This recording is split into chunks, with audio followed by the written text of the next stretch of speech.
Christian Gabe to introduce themselves and welcome all of you and give a first quick insight to our work. So Andrea, Christian, the floor is yours. Thank you very much, Daiga. Good afternoon, everyone. My name is Andrea Foschini, and in ENTSO-E, I'm co-chairing the drafting committee and drafting team together with Christian Gabe. And today, this is the second workshop that we are holding during this public consultation. This is the reason why in the agenda for today, after a first recap and overview, we will give floor and space to the comments received during the public consultation. So we'll have the opportunity to examine together the comments received, and if there are some stakeholders that already have presented some comments, we can comment more what has already been presented. And then, of course, after session of question and clarifications, we will have also a more open space to receive and give feedback on any questions from stakeholders that could be useful to resolve today. And yeah, Christian, if you want to go ahead. Yeah. Hello also from my side. My name is Christiane Gabe. I'm co-chairing the drafting team from DSO side, and I'm very happy to see that we have a bright number of participants in this workshop as well. So hopefully we will find solutions for all open questions and can answer everything you raise during this meeting. It's a very important time at the moment. We're shortly before our final version of the network code. So let's use this workshop together and find a productive solution. Exactly. Okay. So I think, Christian, you can go ahead with the first recap. So the next agenda point is mine as well. So can you switch one slide forward? Okay. From a bird's view, we already achieved very many points in a very short time frame, as already mentioned in the workshop before. This is a kind of overview over all steps that all have already have been proceeded. So we made a final report. We received the ASA framework guidelines. We incorporated them. We made the legal text as a first draft. We sent it out for public consultation. And so there are quite a few steps to go still, also over the Christmas time and New Year's Eve. It's very packed and very stuffed for us as a drafting committee. But I think we already made a really good success with TSO and DSO members to find a real good solution for the network code. When you switch one slide, please. When we have a shorter look at the timeline, where are we now exactly? As I already mentioned, we've been through phase number 1. We created a first version. We did the drafting committee review. We received over 500 comments in this phase and incorporated them. So already a big change took place there. We gave stakeholder updates continuously, trying to involve all the stakeholders and get as much feedback as possible to create a very mature document. And where we are now is after the public consultation at the second public consultation workshop. So this is why we are trying to gain as many comments as possible to make the document even better as it is right now and to solve the questions that are still on your mind, maybe to go then to phase number 3, which is starting on the 13th of December and going until the 14th of January, where we'll then have the final document. Can you switch one slide? So what are the next steps? When we start in the upper side of the diagram, the public consultation workshop number 2 is taking place right today. This is 2 days before the public consultation ends. After that, we're going to incorporate the comments in the legal text and go for a drafting committee review, which will take place between the 27th of December and the 31st of December, which is not the best time to do a review, but we have to manage that. And so we will end up to have a final deliverable to Acer on the 14th of January next year. And at the moment, we're still very positive that we're gonna stick to the timeline and do not have any delays in this. What I wanted to ask you, especially when you have open questions, please ask them and please contribute to us. At the moment, we did not receive that many answers to the public consultation, but we really, really need your input. And this is right the moment you can help us, support us, put your ideas in the network code. This is a very, very important phase, and we're really relying on your feedback and your comments. So please contribute to the public consultation when you don't have so far, or give us some input during this workshop so that we can really make a good version out of the document that fits to all needs. So this is just a request from my side. And I think I'm going to hand back to Daiga now for the next agenda point.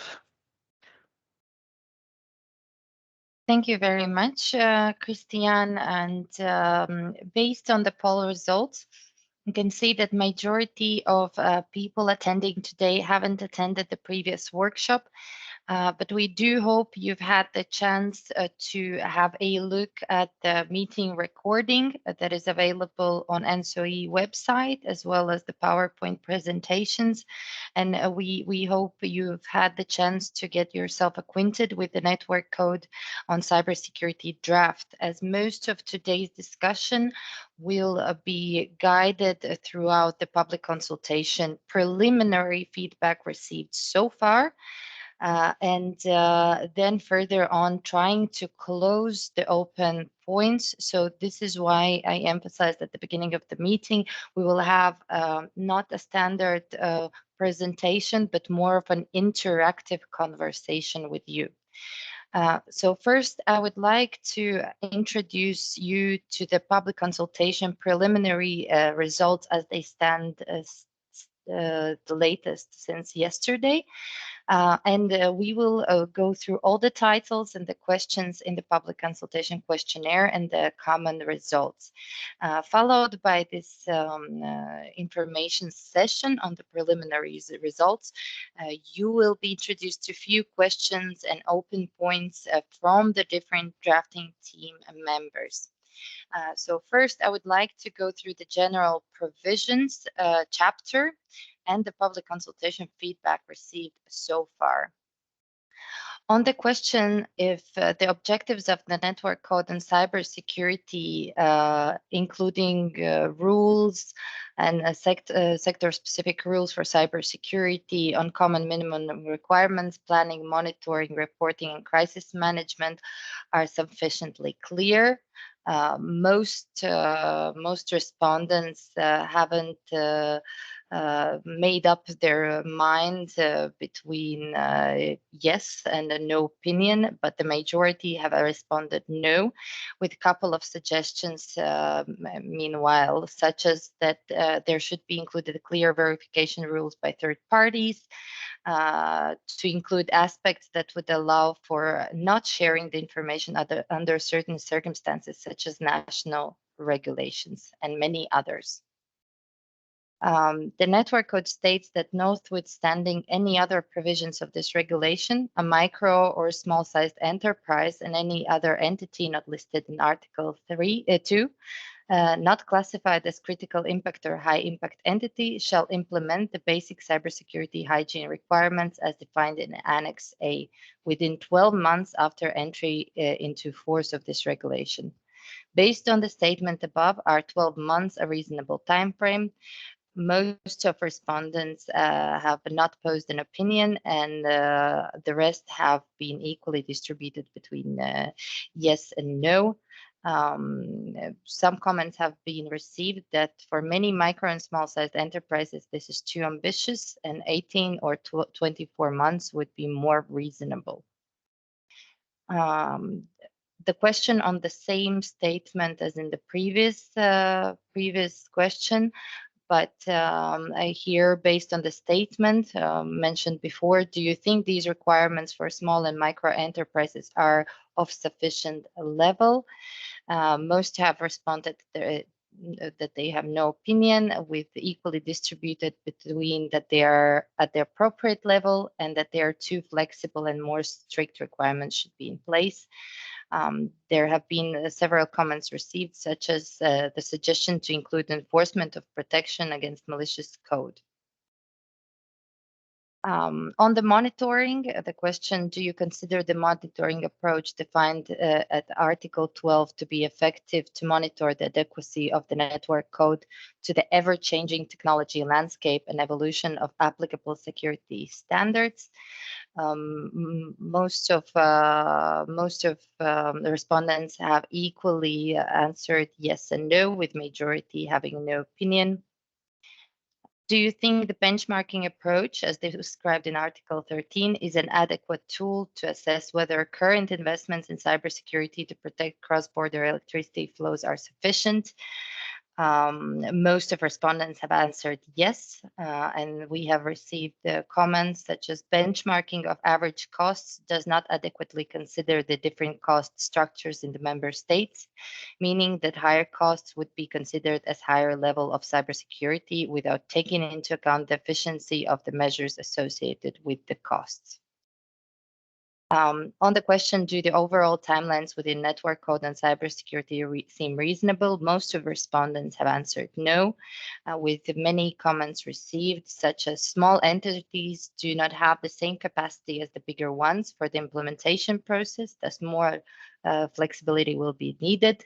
That there are multiple new legal requirements approaching energy sector almost simultaneously, which requires coordination between different legislators to avoid overburdening entities, and that the timeline should be aligned with the procedure duration of ISO 27000 as implementation based on statistics from certification bodies.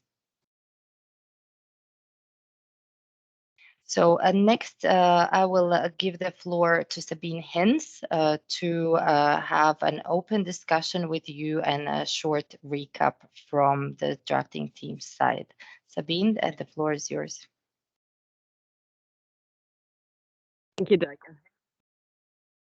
So from the incoming, what Daika presented, comments to the public consultation, the opinions are very different, so it would be interesting to have also your point on some provisions. We would say now it's mainly the general provisions, which is the focus of the first title of the network code, which is on definition, scoping, and benchmarking. There were also comments, let's say, on the definitions part, of course. Many definitions we use are already taken from existing legislation, so we do not invent them from scratch. We just added some new definitions we think are needed to understand, let's say, the network code better. So the provisions which already exist, even though they may not match 100% the network code needs, we will not change them because they're already part of existing legislation, and it would be counterproductive to have different definitions existing under different legislations for the same term used. Also, the scope is one of the points the stakeholders mentioned in the comments we received, which say they go very much in very different directions. So either the scope is considered as being too narrow or too broad or too large, but never the right one. So some provide examples, which is very good, which will help the assessment and evaluation of commons by ENTSO-E and the EU DSO entity. But if we don't have examples, it will be a bit difficult to strike the right balance, which scope is needed. The timing, Daika already mentioned, and as you have seen in the previous slides, the timing is considered very tight by most of the stakeholders. But the feasibility depends also on, let's say, the maturity and the size of the organization and which cybersecurity measures the organization has already in place, mostly based on national requirements at the moment. So this is something we would need some information and input from your side to see whether it's the case for most of the stakeholders or whether it's, let's say, the case for isolated cases. And last but not least, the benchmarking. The criterion cybersecurity expenditure is not considered to be the most representative one to assess a cybersecurity level, and also that the problem is to distinguish the expenditure to implement the network code from the cybersecurity expenditure, which is already part of, let's say, standard IT expenditure, because nothing in the IT sector or in the energy sector, which is linked to IT, will not be implemented without having some cybersecurity standards and requirements included. So this is in more detail what we received from the feedbacks, also from the discussions and from the previous workshop.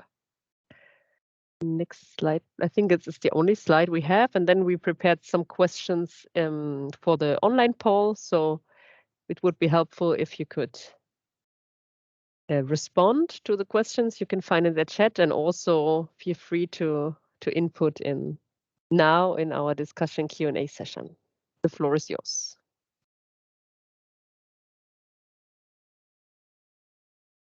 Thank you very much, Sabine.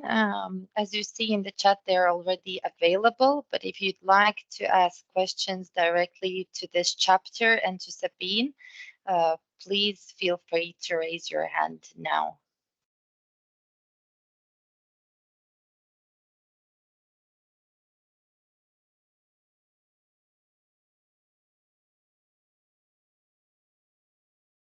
Thank you very much, Sabine. I see no hands raised, so I would propose to proceed with the next chapters.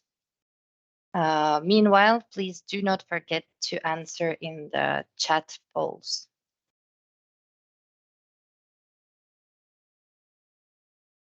So the title number 2 is Governance for Cybersecurity Risk Management. Here, the first question, is it reasonable that entities involved can perform the following tasks with the time set in the network code, given resources, capability, or other constraints? Activities led by CS, NCA, and NRAs are to perform the member state risk assessment within 3 months, to make a transitional list of high impact and critical impact entities within 6 months, to identify high impact and critical impact entities within 6 months after receiving a CIA. Activities performed by high impact and critical impact entities to perform the results of their risk assessment in 6 months, to implement the minimum advanced cybersecurity controls in 6 months after their publication, to provide evidence of verification of the controls in 24 months after their publication. We have received several comments that 6 months is too short time to implement controls unless the entity has already a very good basic level. Most will not meet this requirement, and that the timeline should be aligned with the typical procedures from ISO 27000 series. Is the proposed governance for cybersecurity risk assessment clearly described and sufficient to meet the objectives of the network code on cybersecurity? Majority has said yes or posed no opinion. And here the comments are that for individual providers, as the of electricity service providers, the descriptions cannot be yet clear, as the main details are to be determined after the code comes into the force. The title 3 is on risk management at union and regional level. Here, the first question was, under the network code draft, cybersecurity risk assessments are performed at 4 levels: union-wide, regional, member state, and entity. By integrating information from these 4 levels, it should be possible to get a comprehensive view on the risks. How effective do you think this multi-level process will be in assessing and reducing the cross-border cybersecurity risks in European electricity sector? Here, the opinions have been divided between effective and no opinion. We have received several comments, such as bottom-up approach is an effective risk assessment strategy, and that effective risk assessment process could be improved by automated pen testing. The proposed scope of the cybersecurity risk assessments is the risks of cyber attacks affecting the operational security of the electricity system and disrupting cross-border electricity flows. Legal, financial, or reputational damage of cyber attacks are out of scope. Do you think this is a good scope to manage the cybersecurity risks to cross-border electricity flows? Here, most respondents have answered yes. Under the proposed cybersecurity risk management process, ENTSO-E and EUDSO with the RCCs make and approve a risk treatment plan. In approving the plan, they could be seen to accept the residual risks. Do you think this is an appropriate process for accepting the residual risks? Most of the respondents have answered yes, with the same amount of respondents having no opinion on this question. Is the proposed risk management at union and regional level clearly described and sufficient to meet the objectives of the network code and cybersecurity? Most of respondents have no opinion on this question, with the minority answering no. Some comments have been received that more attention should be put not only to assets, but also to processes. Now I would like to give the floor to Keith Buzzard and Bart Lux from the drafting team to open the discussion with you. So Keith, Bart, the floor is yours. Yeah, I don't think Bart's on the call, so it's just me today.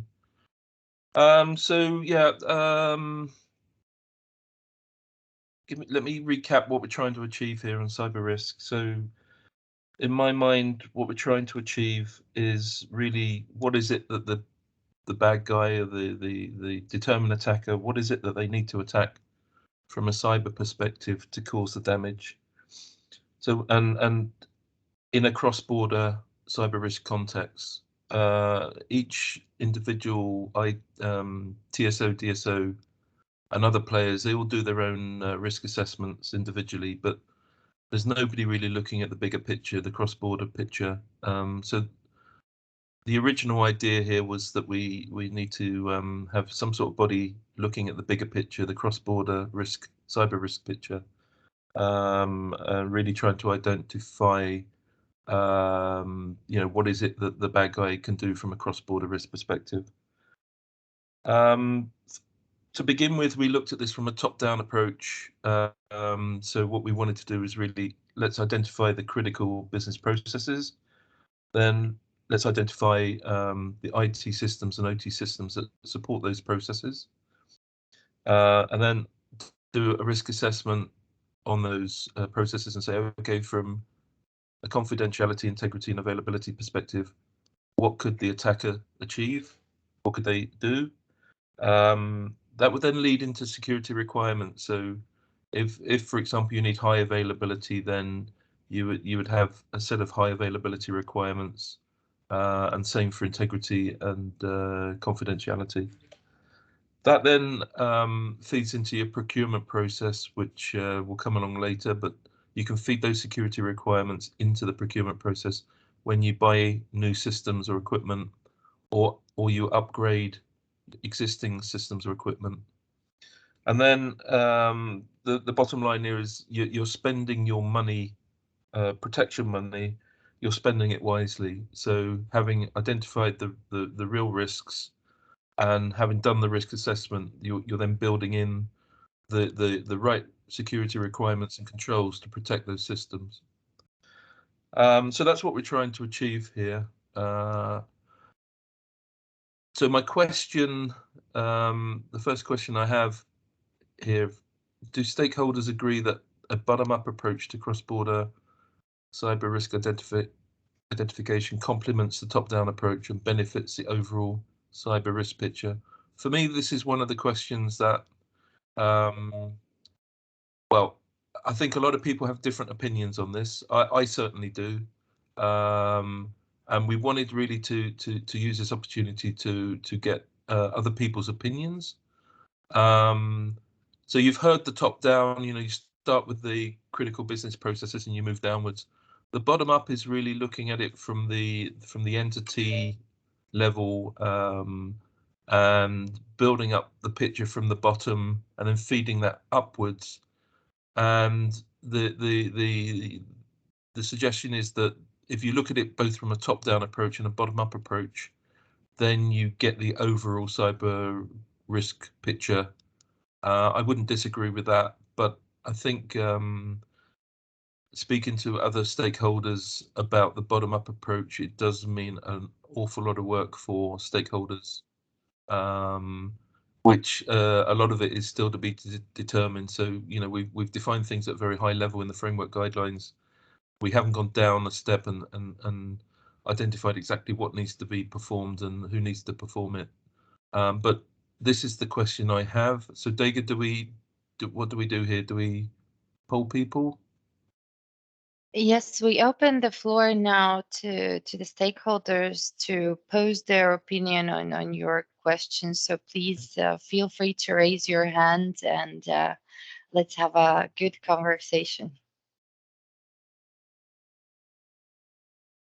While we are waiting for the raised hands, I see that there are a couple of comments in the chat. Gunnar, would you like to elaborate on your questions, or would you like me to read them?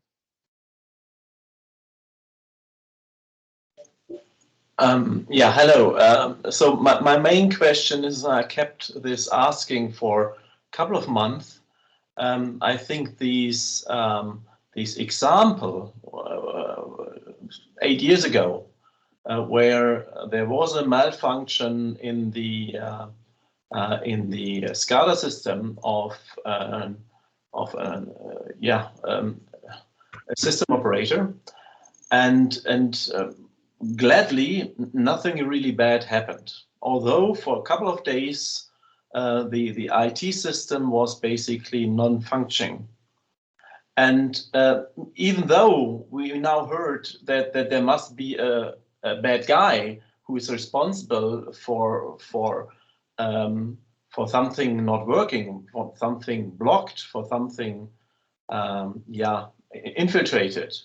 And I refer also to the example of the Colonial pipeline in the States just a couple of months ago, which was also kind of hacked. As far as I know, it was more or less not the critical systems which were compromised, but rather some systems in the, let's call it, the economics department. But nevertheless, this Colonial pipeline was shut down for a couple of days, and this was a quite enormous loss of energy transport capability in the States. And therefore, I would say that please do not focus only on the hacker attack. That is, of course, part of cybersecurity, but please also consider that due to a mishap within the company itself or whatever, the system may break down, and then that there are some kind of backup systems. And I mean not to say, okay, we have an IT system falling and then we take a second IT system, but something which is not of the same kind. And I see that Michael Rogge just raised his hand, so please go ahead. Yeah, thank you. Here's Michael Rogge, and I'm here in many roles, but now my answer is coming from the working group Risk Preparedness and Steering Group System Resilience.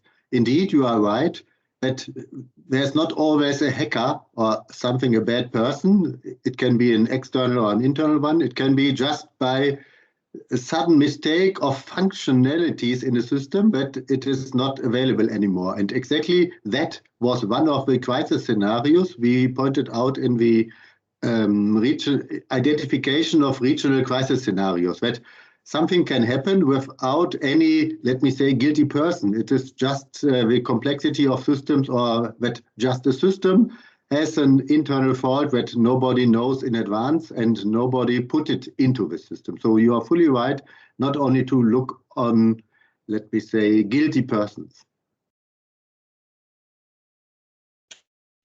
Yeah, so I agree with you. What you've basically been stating are scenarios which can disrupt, impact the cyber grid. To use the pipeline, the American pipeline, that was a ransomware attack. So you've got to defend yourself, put good security controls in place to defend yourself against unauthorized modification, integrity type attacks. So if the risk is perceived to be high for integrity, then you would have a set of high integrity security controls and requirements, which would then be fed into the procurement process and built in to protect yourself against exactly those types of attack. Resilience is an important topic. Should resilience be built into this cyber network code? I'm not so sure. I agree that it is an important topic and should be discussed, but I think the focus for this cybersecurity network code is in the title, cybersecurity. The control for protecting against, some things happen because the source code is wrong. The protection there is to make sure that you do thorough source code reviews and testing before it goes into production. So you've identified anything that can happen without a cyber attack that can bring the system down. So it's all about identifying the various different attack scenarios, whether they're malicious or accidental, non-malicious, and putting in the right security controls to protect yourselves, hopefully protect yourselves against those types of scenario materializations, That's my personal view. Thank you very much. Michael, I see your hand is raised. Is it from the previous question, or you would like to elaborate something more? All right. Thank you very much. I also see that Keith prepared the question for our conversation, whether the bottom-up approach to cross-border cyber risk identification complements the top-down approach and benefits the overall cyber risk picture as introduced by him. Is there anyone who would volunteer to maybe pose your opinion? As you know, we are at the final steps to finalize the network code on cybersecurity. This is why your input is very highly appreciated.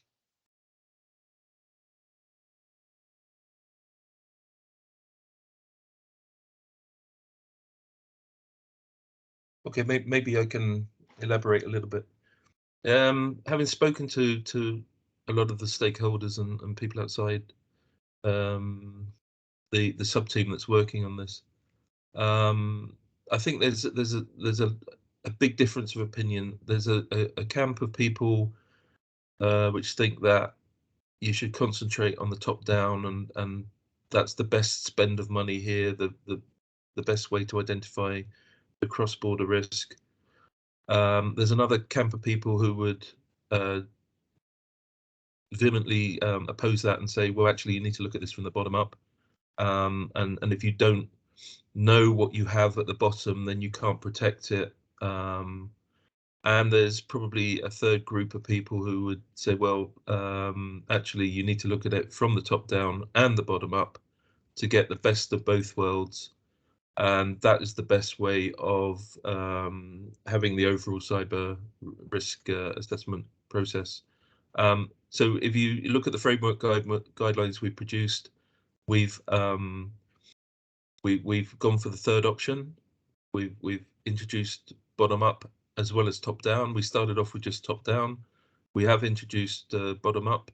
The fear, and this is my fear as well, The fear is that we haven't defined at the moment what we need from the bottom-up approach, and there could be a large, or a very large amount of work is coming to anybody who's in scope. They will have to look at things from a bottom-up risk perspective, and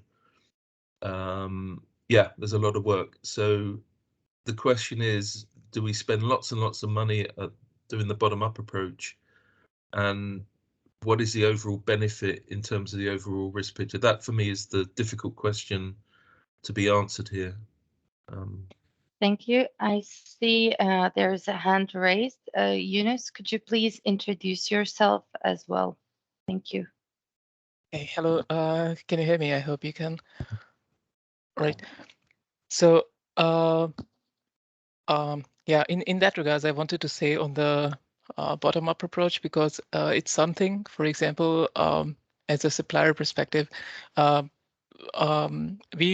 mean, I'm representing Fronius at the moment. So let's say we have like 80% of Austrian market inverters at the moment running, and 70% of them are connected to the internet. And we can remotely control them as a small entity, which could be something. So we know how the risk management would be from our side.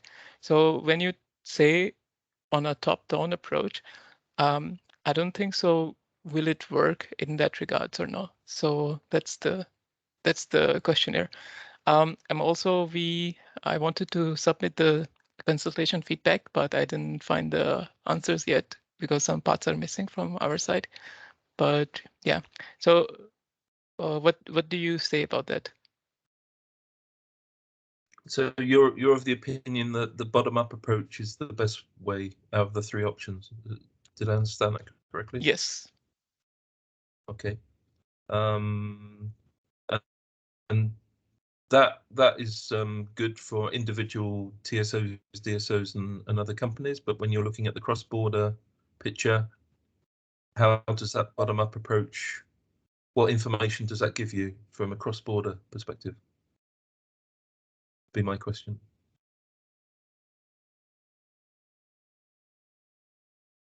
Okay. Yeah, that's true, but there should be something mutual between, and there should be boundaries to be established on how do we define it, because we have to think about the larger picture. That's true, but the information would come from the bottom, and then it become on a macro level. So that's what I think. But yeah, you have to.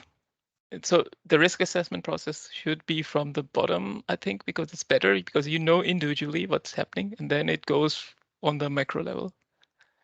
But how do you identify cross-border risk scenarios just by looking at it from individual bottom-up risk assessments? In that say, I haven't, but yeah, that's also a topic. But yeah, maybe. But I just. Thank you. I think you have a point, and I think it's a good and a good point. But the thinking we had right from the beginning was that if you need to identify common critical business processes first, and then identify what parties perform those business critical processes, and take it from there, and then also feed in some of the bottom-up information. But I think our leaning as a sub-team, our leaning is that you have to do the top-down properly, but you also have to feed in some of the bottom-up information as well to get the overall picture. So I think if I can speak on a sub-team level, I think that would be our opinion as to how this would work best. Thank you. We have a couple of other hands raised. Gunnar, can we start with your question? Yeah, or answer? It was just a comment on focusing on cross-border, which is basically the scope of the question about the scope of the network code.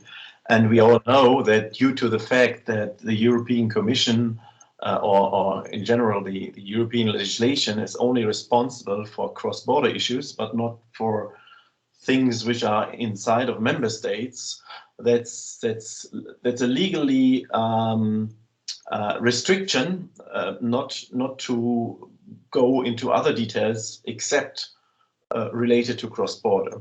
And of course, we could also ask here, so this is a network code on cybersecurity for electricity networks. So what's with the gas network? And as we see, there are also some pipelines. In Europe, we don't have the Colonial pipeline, but we have a Družba. And so why are these not included? Only because the legal framework is now so set that it's only cross-border regarding to electricity. But nevertheless, shouldn't be the same also applied for gas networks? And how are we prepared to roll out things which work fine in the electricity network also to sister networks on energy? So that's the question of the scope, because if we want to secure our energy supply, it is not enough just to look at electricity. But this is of course a very general question, and I don't want to go into a discussion here. It's just a point to think about. Thanks. Thank you very much. Your comment is very well noted. We have also a hand raised from Nicolas. If you could introduce yourself as well, that would be great. Hi, I'm Nicholas. I'm working for EDF. I just wanted to come back on the discussion on the bottom-up and top-down approaches, and I'm slightly confused that we are 2 days before the end of the public consultation, and it seems that ENTSO-E is kind of challenging its own homework, which is currently in line with the framework guidelines, and I'm not sure to understand why we are discussing reviewing the approach of top-down and bottom-up. Whereas when this is the requirement of the framework guidelines, this is the proposal of ENTSO-E, and even if a change of position was to be adopted, I don't understand that it would be doable to modify the substance of the network code in the couple of days that you will have to amend the network code. So I'm a bit confused on this conversation. Well, it's not ENTSO-E challenging, it's the sub-team. I speak for the sub-team. Which yeah, but I mean, ENTSO-E is in charge of drafting the network code, so you're representing ENTSO-E. Well, I'm here to represent the sub-team, which I am a member of, and we are looking at the cross-border cyber risk and security requirements part of this. I take your point, Nicholas. I think this is one of the fundamental. This is a fundamental. There's no right answer here, and what I was looking for here by asking the question was confirmation that we've got it right in the framework guidelines, or do a lot of people still think that it's the wrong approach? What we have in the framework guidelines and we published is the way forward. We sub-team agrees that, but I think that the question was raised here to really understand whether people agree with that still or not.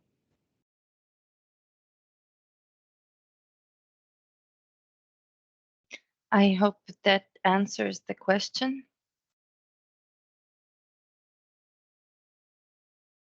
Do we have any other hands raised or questions? If not, I would like to thank you for all the comments, and Nicholas, as Keith mentioned, it's never too late to know the feedback, and it's always important. And yes, the network code has been heavily based on Acer framework guidelines. Nevertheless, it is our task, duty, and interest to know opinion, because based on the feedback received during the public consultation, we will work on the network code draft. I see there is a hand raised from Fritz. If you would like to introduce yourself and then ask your question or comment. Yeah, thank you very much. I'm from the German Ministry of Economic Affairs and Energy, and I just wanted to try to give some constructive feedback on your question, and just to say that how it is drafted in the network code currently, it is I think it's I can see where you're trying to go, and the only thing where I'm missing information on is the levels in between. So I understand the top level and I understand the bottom level, but the two levels in between are still a bit vague to me, especially because the top level is still handling aggregated information. It's not too critical. But the closer you get to the entity level, the more sensitive and the more critical the information is. And to me, I see a big risk factor in that we collecting through risk analyses sensitive data that might actually harm the cybersecurity level more than it actually fosters it. Thank you. I agree with those comments. Thanks. Thank you. I see a hand raised by Michael. Yes. What Mr. Breuer already said at the moment, yes, I think all reports which has to be produced on the national level for information sharing has to be sensitive in that way that the general risk can be published. Let me say the most general one is, yes, we are in danger by IT security issues and cyber hackers. That is obviously known by everybody, but going into too deep details, that will be the, let me say, the challenge. The national authority, together with the entities, has to deliver to make the right things visible, but not the, let me say, secret ones. And you are fully right that it cannot be that we talk about exactly the vulnerabilities of a certain system, a TSO is operating or whatever. But in general speaking, that could be possible, that others can understand what is the risk behind, but not knowing all the details. That's a challenge, yes. Thank you very much for your feedback. If there are no other hands raised, would propose to slowly move ahead. This is not the final and last topic on the risk subgroup from the drafting team, so we can further on then elaborate in the next parts. So moving forward, we have reshuffled a little bit the order, the chapters, just to ensure that the flow of the meeting goes smoothly and it collects together. Now we will look into Title 5, Risk Management at Member State level. Here the question was that NCA and NRA can appoint entities as high impact and critical impact, even where they do not individually meet the ICAI level. This allows them to appoint entities for which the aggregate impact of a group of similar entities is above the high impact or critical impact thresholds. Do you agree with the mechanisms for dealing with groups or similar entities? Most respondents were divided between yes and no opinion.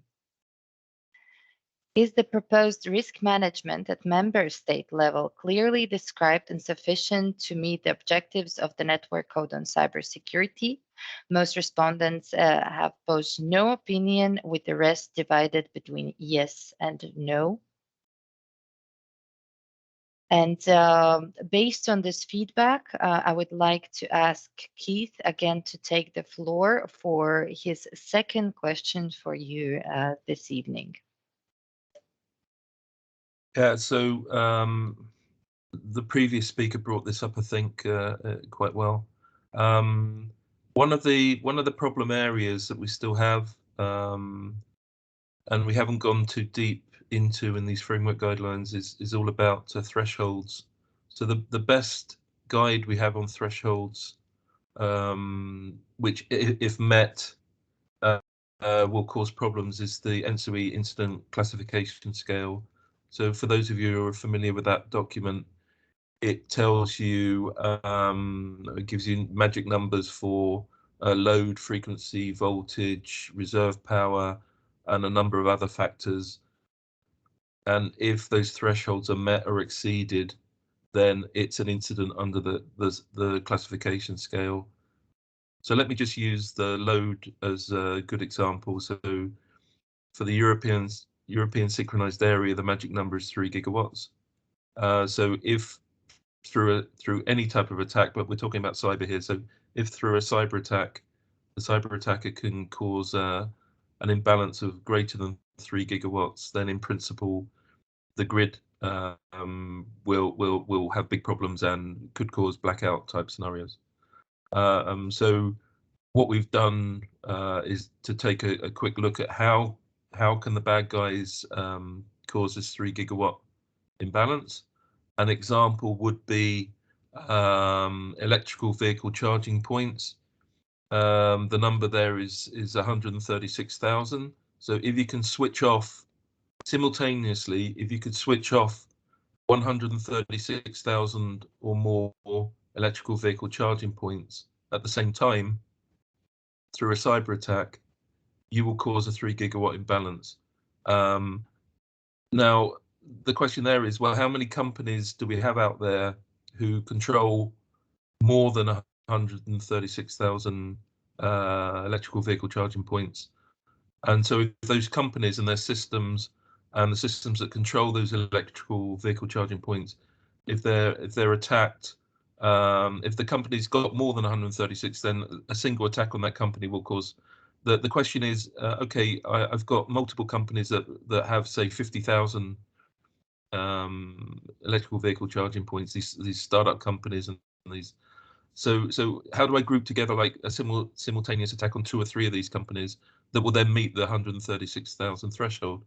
So this type of scenario, this type of cyber attack scenario needs to be looked at, and we may not have a problem right now, but you know, the number of electrical vehicle charging points and electric cars is in exponential growth at the moment.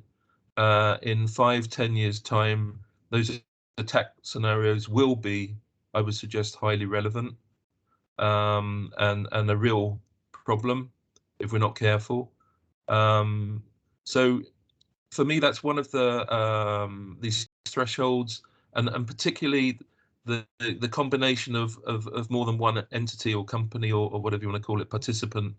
When do you kind of start thinking about, well, if the bad guy attacks those 3 companies at the same time, you can cause the big outage, the 3 gigawatt imbalance. So there's a lot of work to be done here. I'm the first to admit there's a lot of work on looking, but I think the work should be done. And it's this is why this network code is here. We need to have a working group which looks ahead and is forward thinking and identifies those attack scenarios which may not be a problem now, but will be a problem in the future. So I hope that's kind of covered that aspect.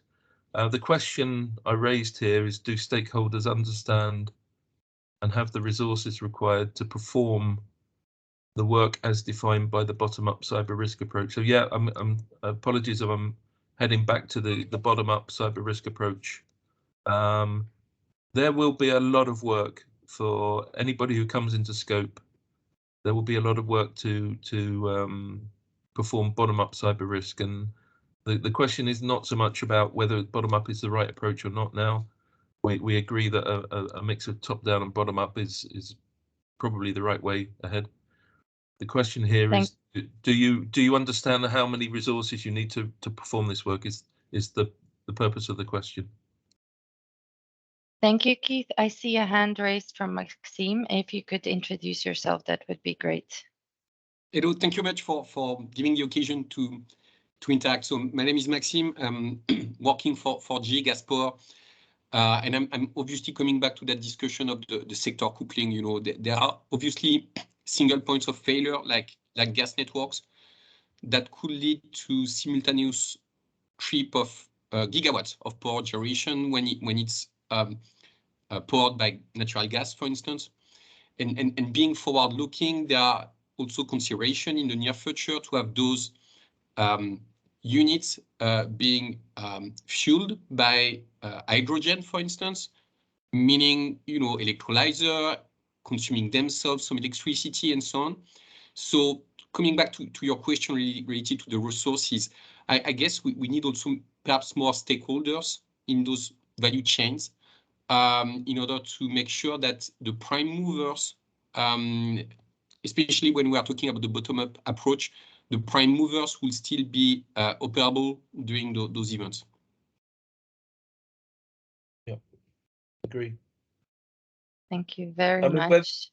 Where this could work really well is really for the we're talking about the NRAs and NCAs here who have a responsibility for looking at the entity level and passing back the relevant information up to the top level risk assessment. Exactly those types of scenarios which maybe haven't been covered yet, or you know, you've mentioned the gas one, but you know, all these scenarios which are coming along in the future. This is where I think this could work very well, and the individual countries have a part to play. You know, in some countries, gas is more important than other countries, and for all the other types of renewable energy and nuclear energy, blah blah blah. So yeah, I think this is an important thing that is very useful to feed into the overall cross-border cyber risk assessment. Yeah, I agree with you. Thank you very much. If there are no other hands raised, I would propose to move ahead. I see Fritz. Please go ahead. Yeah, I just want to take the quick chance and just ask, as you mentioned, charging points.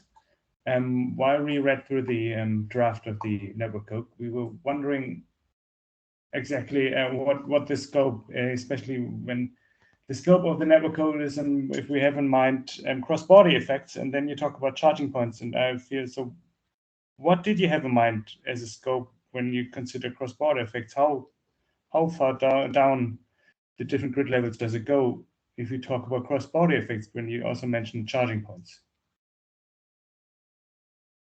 Not sure I understand the question, but so I've given you an example of if you hit 136,000 charging points, they can be in different countries. It could be a company that has charging points in Holland, Germany, and Belgium, for example.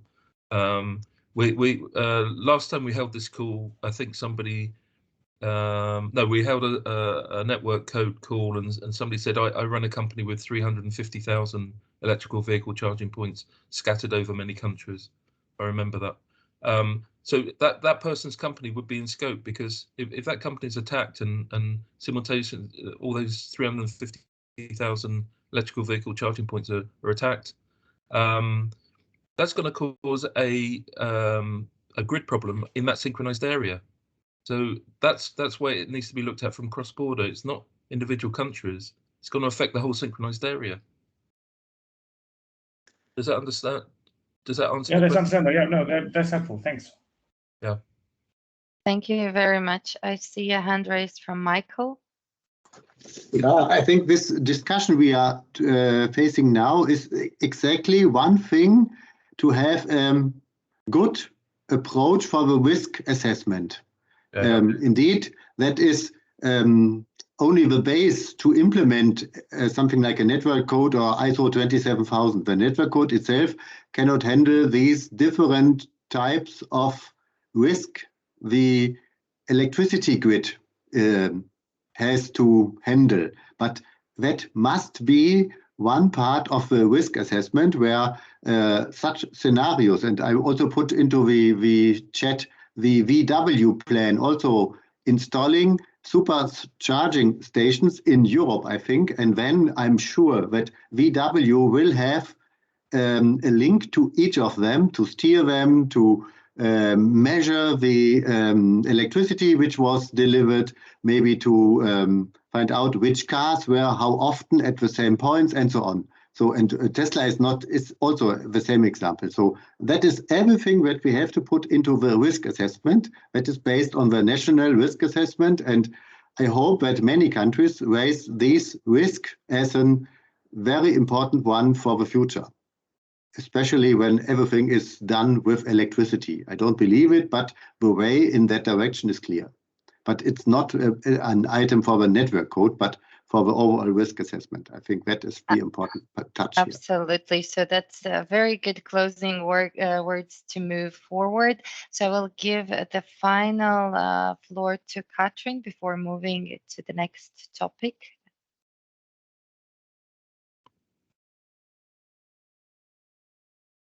Katrin, if you'd like to introduce yourself.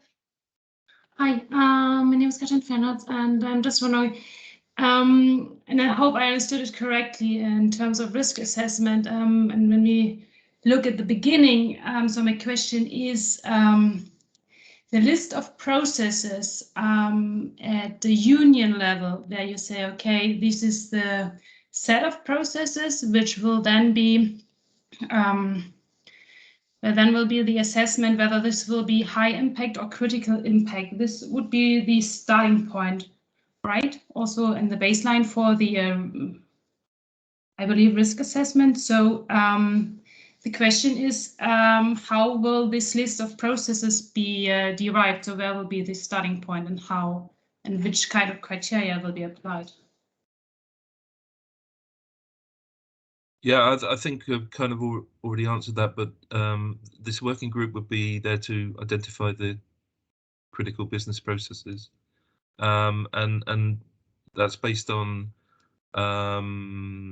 risk impact matrix and thresholds, as I've already described. So that working group is primarily tasked there to identify these critical business processes. You know, anything to do with controlling frequency, with controlling voltages, with controlling load. They're going to be no-brainers. You know, they're going to be included in the network code.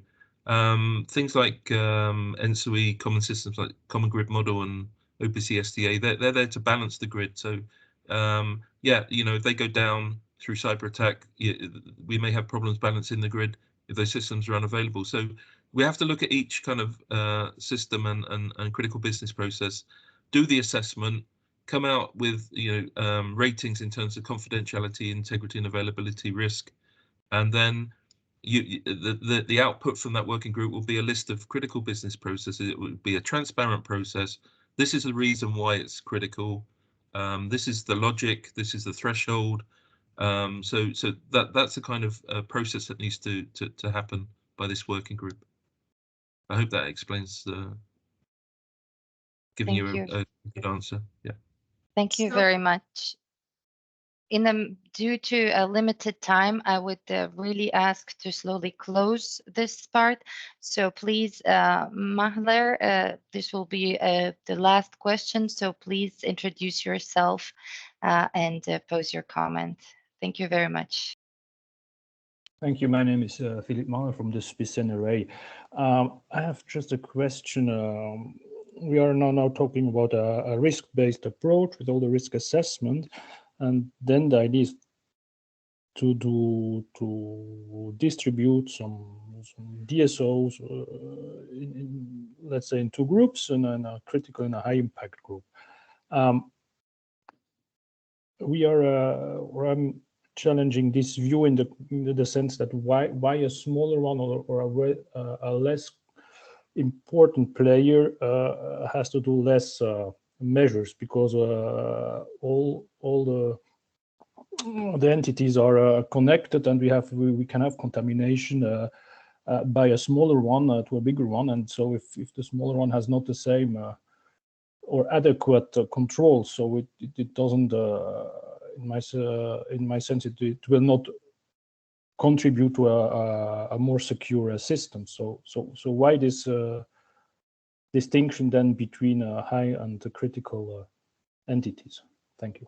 No, I think if you read the guidelines, everybody has to conform to basic cyber hygiene controls, and then if you perform a high or a critical risk business process, then you would have additional security controls that would be fed into the procurement process.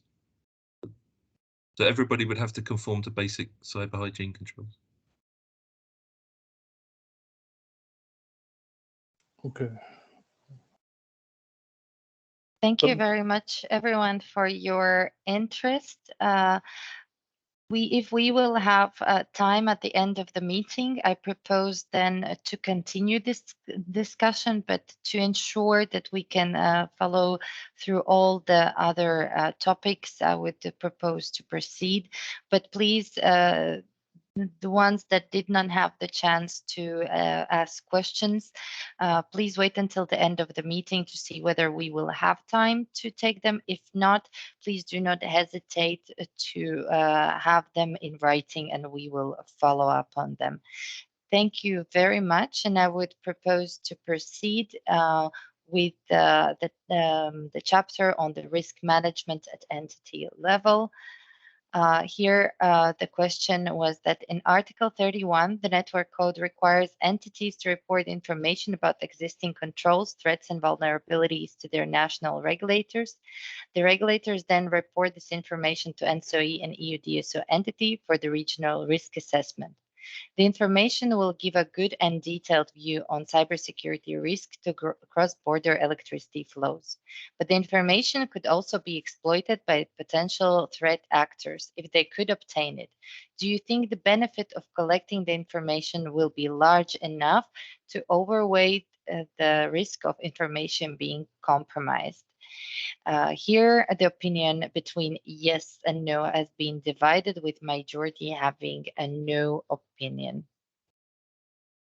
Entities determine the scope of the entity-level risk assessment based on the outcomes of the union-wide risk assessment, in particular, the list of union-wide high impact and critical impact processes. Do you think the process for determining the entity-level risk assessment scope is clear and that the scope will cover all assets that entity needs to support cross-border electricity flows? Here, the majority have answered with no. Few comments have received, such as that for the connected network users, it is not clear at this point in time how they will find themselves in the scope, possibly indirectly. Where entities already have implemented ISO 27000 series procedures or plan to do so, the process shall be adoptable. The network code allows CS, NCA, and NRAs to give derogations based on 3 criteria. A, in the exceptional circumstances when the entity can demonstrate that the costs of implementing the appropriate cybersecurity controls significantly exceed the benefit. B, the entity can provide a risk treatment plan that mitigates the cybersecurity risks. C, the results of the risk assessment of the entity do not show any direct or indirect impact on cross-border electricity flows. Do you agree with the criteria and process for providing derogations? Majority have answered with yes. Is the proposed risk management at entity level clearly described as sufficient to meet the objectives of the network code on cybersecurity? Majority have answered no.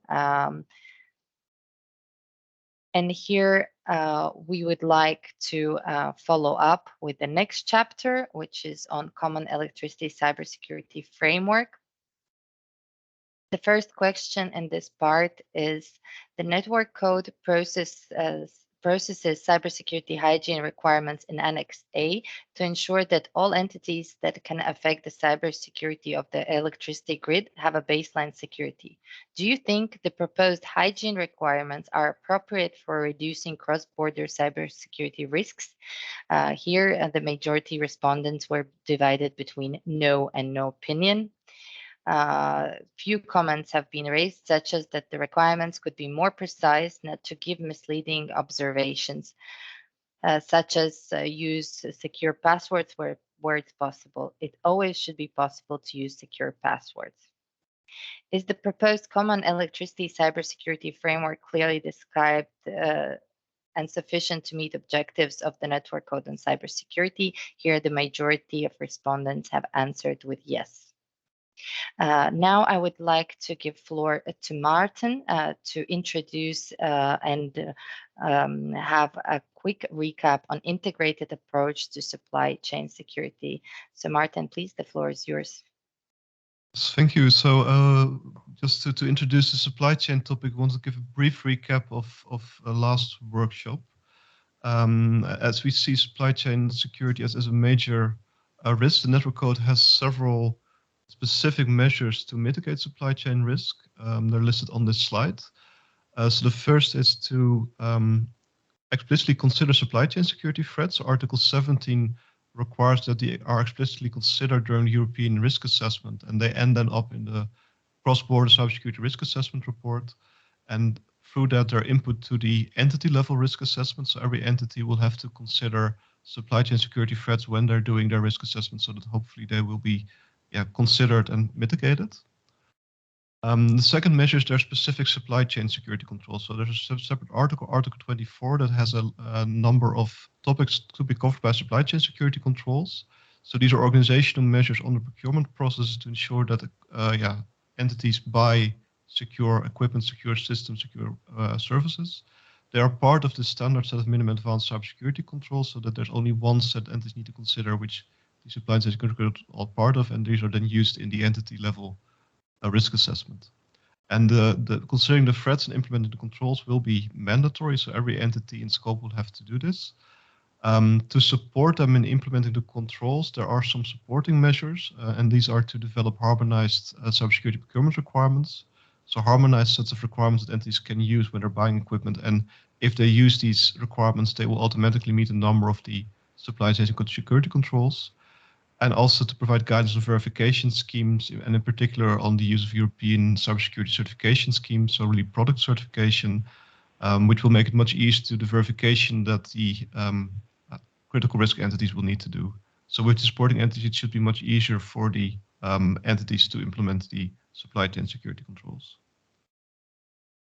So Daiga, I hand over back to you for the feedback on these measures. Thank you very much. Thank you very much. Followed by Martin's recap. I would like to provide you with the preliminary feedback on the public consultation. So the first question, are the minimum cybersecurity controls for supply chain security clear and sufficient? Most of respondents have answered with no. There have been a couple of comments such as certification should be optional. Other international certifications should be deemed as possible alternatives, and that the background verification checks of all supplier staff are neither possible nor realistic. And the supply chain controls now require entities procuring new products and systems to set and enforce security requirements to suppliers. Should the network code also include controls that directly require suppliers to take certain measures? Here, most of the respondents have answered with yes, and we have received several comments, such as the procedures and exact requirements for product certification are unclear. Manufacturers and service providers must take full responsibility for the embedded products in their supply chain instead of shifting this responsibility to operators and generators. And a potential obligation of operators to use certified products is not practical. I will hand back the floor to Martin and Christian for their questions and comments. So please, the floor is yours. Thank you, Daiga. We in the certification subgroup thought about a few questions because some of the points were raised in the first workshop, and we also had some discussions within the team. So Daiga was so friendly to prepare a poll for us, and hopefully you will participate, because the first question is regarding the cybersecurity hygiene requirements that Keith already mentioned. In the first workshop, we received a few comments that the people don't see those cybersecurity hygiene requirements, which are in first line for SMEs, as part of the network code, because the scope is more the cross-border risk. So we would like to have an overview, or to ask you if the cybersecurity hygiene requirements should be really included in the network code on cybersecurity, or if this is more something that you see at member state level. So we would like to ask you to participate in the poll in the chat. That would be really great. And we have prepared another poll This is regarding the verification process of the implemented measures and controls. This is also a point we had some discussions within the team, and as far as we know, there's no European country who has this in place at the moment. It's regarding the peer review process.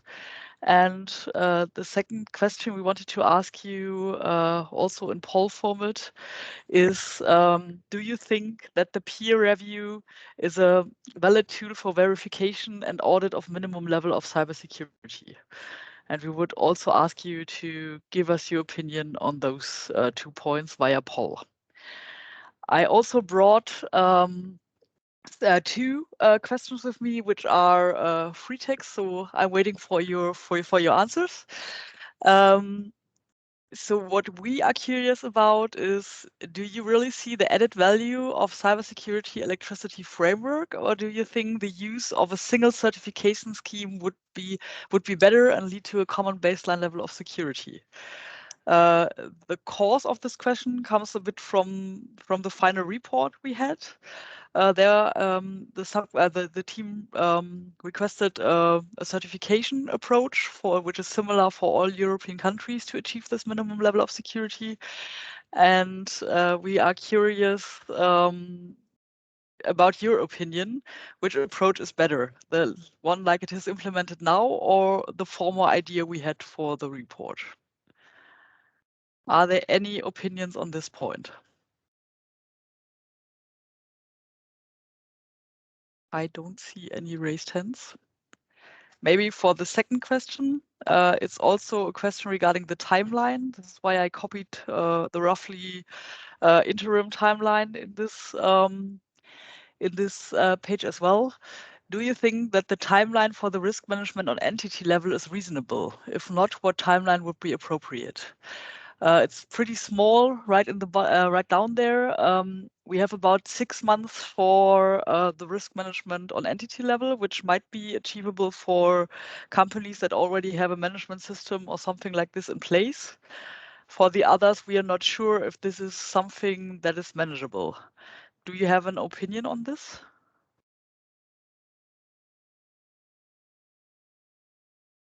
Please do not hesitate to raise your hand to have your opinion heard by the drafting team. You can also write a question in the chat, the answer in the chat if you want to. So no raised hands there. Daika, do you have a result for the 2 poll questions? Yes, on the results. So on the first one, do you think cybersecurity hygiene requirements for SMEs should be included in the network code? Majority has answered yes, but the poll is not that far between no, but most of them said yes. And on the other question, do you think that peer review is a valid tool for verification and audit of the minimum level of cybersecurity? Majority with the 7 votes have answered yes, with 4 no. Okay. And I also see that there's a question posed by Michael asking, is the timeline only once at the beginning or each 2 years? So we need this, especially for the bottom-up risk analysis, and it comes back to entity level. So the entity has to fulfill it, like in Germany, already in place continuously. I see a raised hand. Philippe? Yeah, thank you. I'm just wondering, but if this process go through each 2 years, if I'm right, and beside this, there's this the whole process with the exercises. I don't know with the kind of resources this will be binding for every entity and every NRA and so on. I think it's kind of a lot of resources, and I don't know how maybe smaller or even bigger entities can then handle all these duties. Yeah. That's well noted. That's something we raised in the subgroup as well. Especially those cybersecurity specialists are not that easy to find if you have nothing in place. So if you've already something functional in place and do have a valid process and have been going through certifications several times, it might work. For someone who has to implement it completely new, it's much harder to implement. Yes, I think Yeah. the specialists are getting rare. Thank you very much. I see a hand raised by Michael, please. Yeah, my question about the timeline is, I understand that we need this timeline at the beginning for the first run. It's clear that something has to start and there's a timeline to make the first information flow towards EU and ESA and whoever. But what is in the third and fourth year? My understanding, and if you are running an ISMS management system, you are making these risk analyze permanently. Exactly. And you have to guarantee, and so there's not a 6-month timeline where you have to renew everything just to make a report. You have to do it permanently in between your certification timelines, and that is normally 2 years. But latest after 2 years, latest and not latest after 6 months, you have to make have had the risk analysis again to be sure that you are still, let me say, up to date, something like that. And auditors always ask about your internal rhythm of renewing everything like a circle, and there's not a fixed timeline. I think that will be the main problem. If not everybody, all entities later are forced to make a kind of renewing of risk analysis after 6 months. And then maybe in a timeline of 2 years, because this process to make the information flow up to EU level has to be done also in a regular way. But I cannot see which is this rhythm. For the first state, I think it will be complicated for the TSOs or DSOs or entities who haven't have a management system in place. And if we start to learn risk assessment in this way, they need at least 1 year minimum, I would say. But what is later? Because it doesn't make sense to make each 6 months or each 6 months in a rhythm of 2 years a new report, just to make a report. That doesn't make sense. And that is, I think, the main concerns many of the companies, also other DSOs in Germany have. Thanks. Yeah. Thank you for your input. I see a hand raised also from Christina. Please feel free to ask your question or comment, but introduce yourself first. Thank you. Hi, everyone. I'm Christine Ilion from EDF. I just want to see if I understood well what you said. I understood that you are today challenging the framework guideline multi-standard approach, and you want to promote a unique or single standards. Well, is it a good understanding? I don't want to promote anything. It was just to ask the audience what they would prefer, because in the beginning our idea was that a single standard would lead to a more comparable status or level of cybersecurity beyond or between the member states of the European Union. And at the moment, or in the version as it is now, we have this mapping metrics where standards are somehow mapped to each other. So this was just a question to check. What do you think about the approach? Because we have a deviation from the final report there in the end. And it was just a question of your understanding and your preference.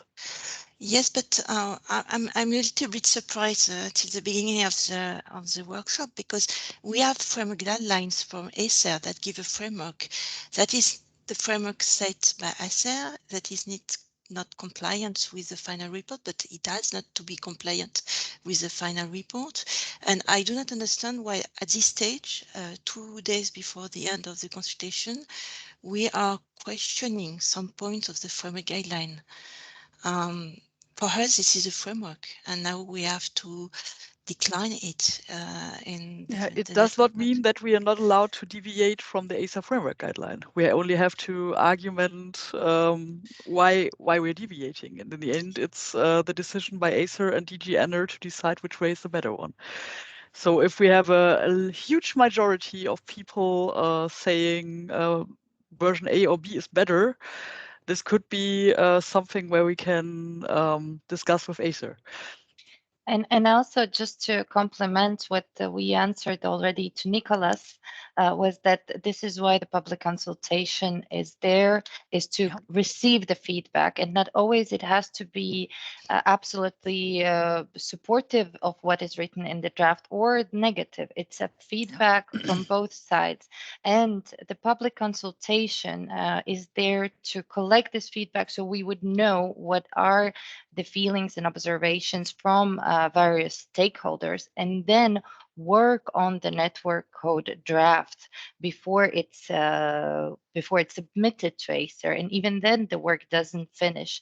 So your feedback is always valuable to ensure that we are transparent, that we address all the problems, good parts, issues directly with you, and have a conversation.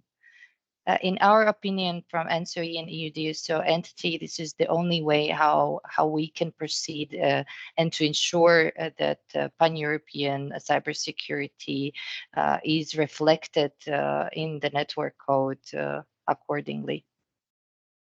Thank you, Daiga. This was a good, good formulation on the things I wanted to say. Thank you. Thank you. Are there any other questions or comments? We are happy to have them. I do not see currently the hands raised, so I would propose to proceed.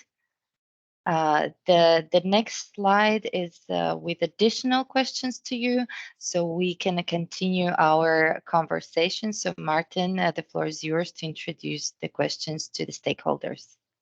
Yes, yeah, we had two additional questions on the supply chain security, especially the supply chain security controls. As you've probably seen in Article 24, there's a relatively detailed list of points that need to be covered in the supply chain security control, so things that entities should be doing during procurement. I think we already received feedback on some of the feasibility of the controls, mainly asking to remove some of the controls, but we also would like to ask if the other way around. Are we missing things? I mean, we try to be complete. We used the work from Acer already, had quite a comprehensive list of supply chain security measures that can be used. We cross-checked it with international standards, so we think it's quite a complete list, but maybe there are other things that you think entities should be doing to make sure that they buy secure equipment and that their supply chain security is protected.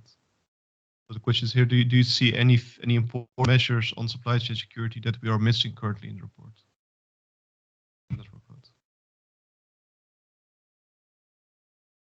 Thank you very much, Martin.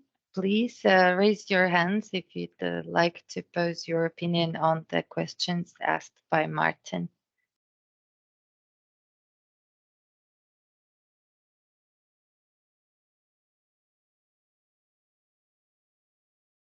I currently see no. Sorry, Martin. Go ahead. Yeah, no, I was going to say the same. So if there's no feedback, I can also go to the second question, which is at the moment the controls are set up in such a way that require entities to make requirements to suppliers. So the controls basically ask that entities put certain requirements to the suppliers in their contracts. So it's a two-step process. Network code put requirements to entities, and entities put requirements to suppliers in their contract. And we received some feedback during earlier rounds, which basically asked, why are you doing this in such a roundabout way? Why do you not directly put requirements on suppliers in the network codes, have controls directly to the suppliers? And we're wondering, what do you think of this approach? Should it be included in the network code, so direct controls on, say, equipment suppliers, software suppliers, service providers, or should we keep it in the current way that we put the requirements on the entity to do it during their procurement? And yeah, so the question is, do you mean manufacturer energy suppliers? Here we mean manufacturers, or like equipment manufacturers, service providers, software providers, so the suppliers to the electricity, to the energy suppliers.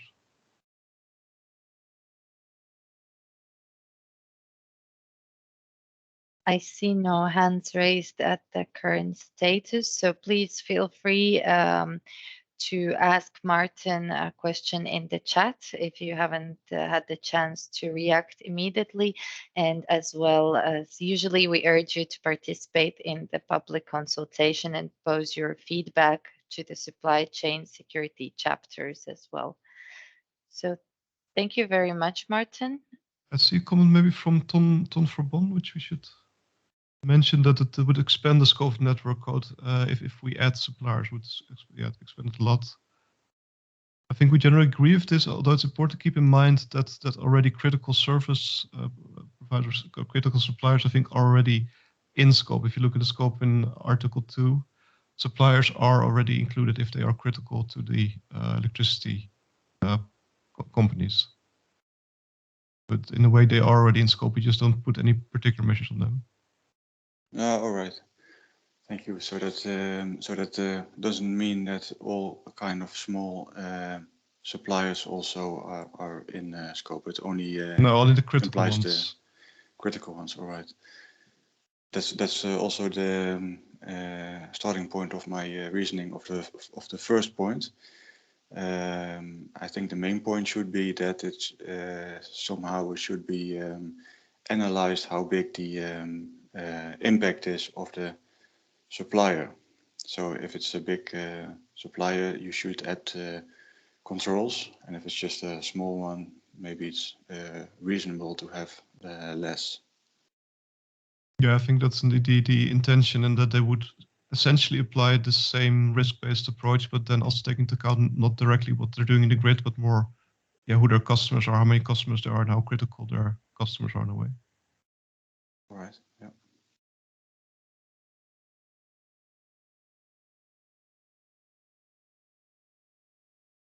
Okay, thanks. If there's no one who wants to. I see a hand raised from Gunnar. Please go ahead. If I understand correctly, that would kind of prohibit the solar wind hack and similar. What would prohibit the solar wind hack? No, this kind of supply chain security control. Yeah, they're meant to reduce the risk of that type of attack. I wouldn't say prevent it because it's prohibited, because you never can fully do it, but to lower risk. Never 100%, but 90% or 99% is quite good to reduce. Yeah, thanks. Okay. Thank you very much, Martin, for your contributions. If there are no other hands raised, I would propose to move to the next topic. Thank you very much. The next title is Harmonizing Product and System Requirements and Verification. Martin, I will give back the floor to you. Yes, here again, we just had a brief recap of the parts from previous workshop. So this title is particularly about the supporting elements. As we said in the supply chain security measures, there's two supporting elements. One is harmonized procurement requirements, otherwise it's guidance on verification. So basically the idea is that the supply chain security controls, they essentially are things that entities need to do in their procurement process, which you see in the bottom row. So these are the steps that entities take when procuring a product. And the harmonized procurement requirements would help entities by providing a standard set of requirements they could use when buying new equipment. If they don't use this set, they would have to do a lot of things. They would have to consider a lot of things when they make their own requirements. So we try to make it easy by having a ready-made set that already meets the requirements of the network code. And the other part is that for critical impact entities, they need to verify if a product or system meets the requirements before it goes into operation. So at some step during the procurement process, they need to verify that the product is sufficiently secure.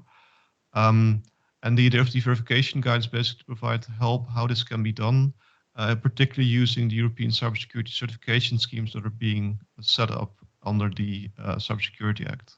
But those are the two elements that are described in this title. Daiga, back over to you. Thank you very much, Martin, for this summary. Based on the discussions, we are moving forward to the next question in the public consultation in the preliminary results received so far. So the question is the proposed approach for harmonizing the cybersecurity procurement requirements, as was mentioned before, and verification schemes clearly described and sufficient to meet the objectives of the network code on cybersecurity? Majority of the respondents have answered with yes, and we have received few comments such as verification schemes still need to be developed and therefore not clear by this point in time to comment in more detail.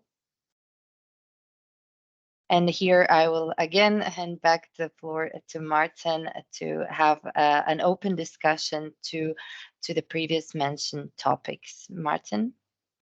Yeah, and I think in the question, we want to look a bit ahead towards the implementation phase, so how these harmonized requirements and the e-verification guidance would be implemented.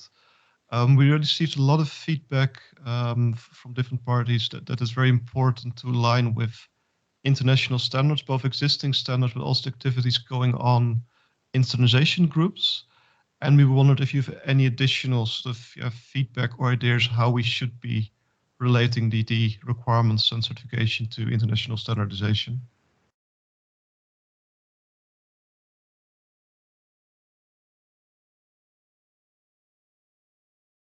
At this stage, we propose for you to raise the hand and participate with expressing your opinion or any comments, so please feel free.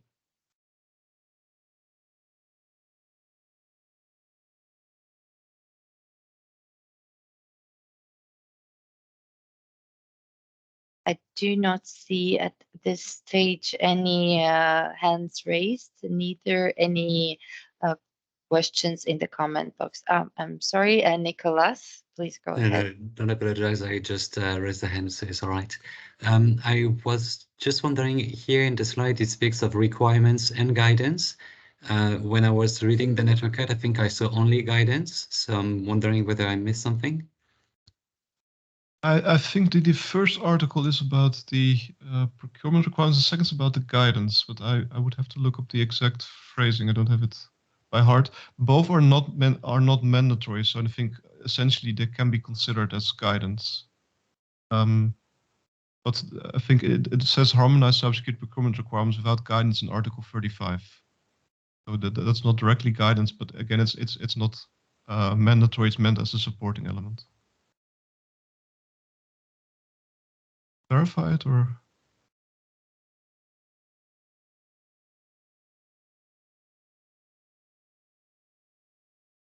Thank you very much, Martin, for the clarification. Nicolas, if you would like more depth feedback, please raise your hand. Other than that, we will presume that Martin has sufficiently answered the question. Are there any other points, questions? Please feel free to use the opportunity to express your opinion before we are closing the public consultation within 2 days.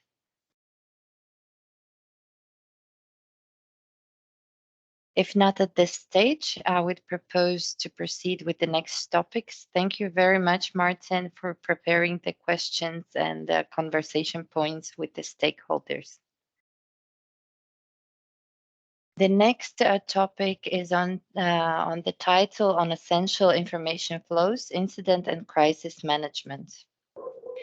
The question states that Articles 37 requests CS-NCAs to provide electricity entities with information on cybersecurity incidents, threats, and vulnerabilities to enhance the electricity entities' defense. Do you agree that the network code will help electricity entities to receive effective and adequate information to increase their threat awareness and ability to handle cybersecurity incidents?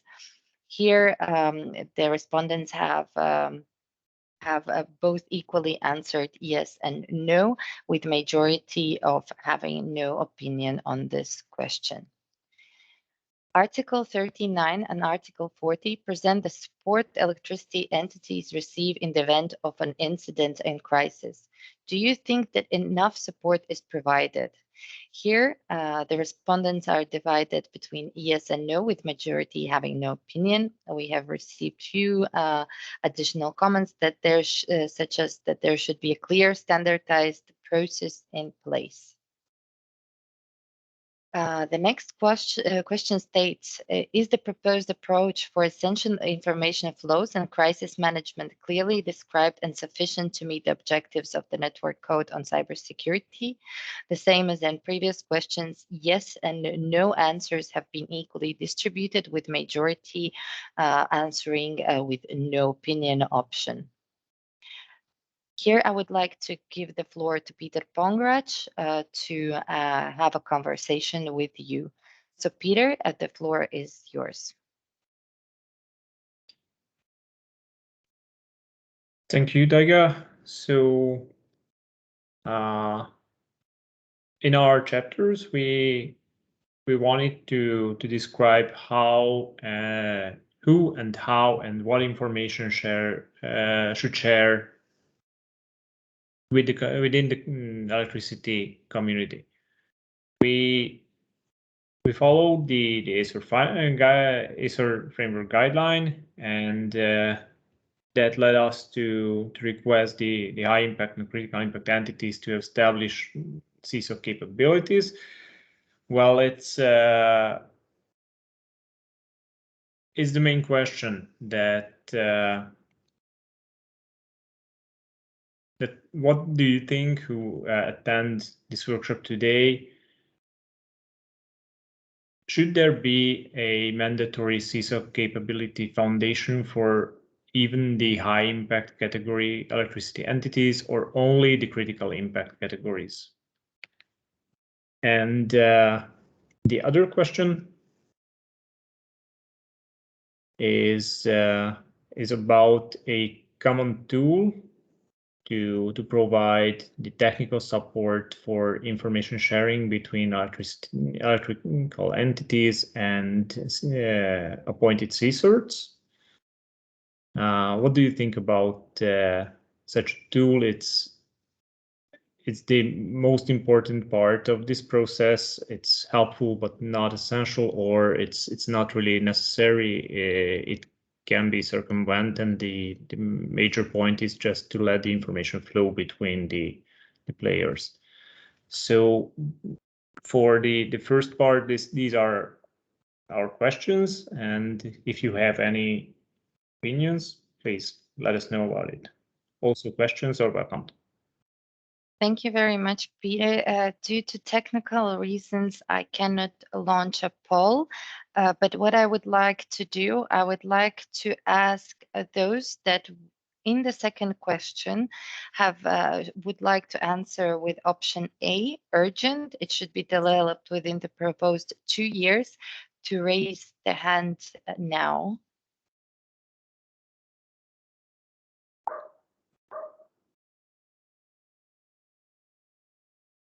All right. I see 1 hand raised, 2, 3 hands raised. Thank you very much. The ones that support the option B, helpful but not essential, please raise your hand now.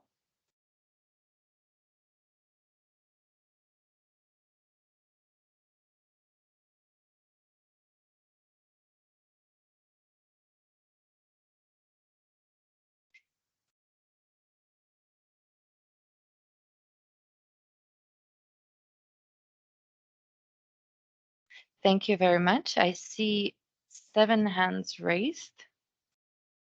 The ones 8 hands raised. Perfect. Thank you very much. You can lower your hands now. And the ones that support the option C, not necessary. This is a waste of time and money. Please raise your hands now.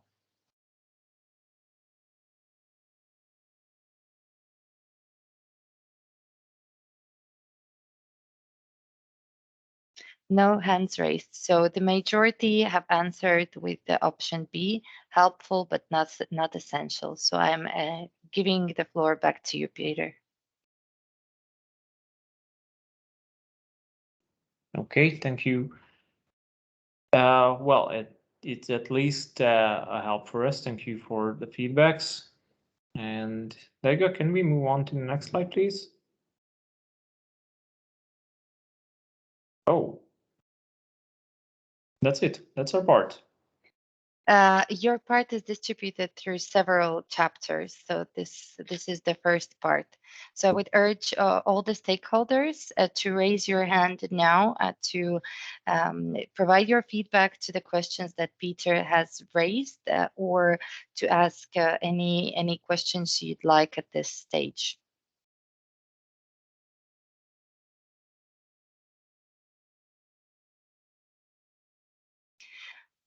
I see no hands raised at the current state. Thank you very much for the poll. That clearly shows us some results. So thank you very much. So Peter, if there is nothing additional from your side, I would propose to proceed with the next topic. Yep. Okay, let's move on. Thank you. Thank you very much. The next topic is on electricity cybersecurity exercise framework. Here, I would like to give the floor to Olivier to provide you a short summary of this part. Olivier, the floor is yours. Yes, good afternoon, everyone. Hope you hear me well. So I will focus in the next few minutes on cybersecurity exercises. We'll just try to make a small recap.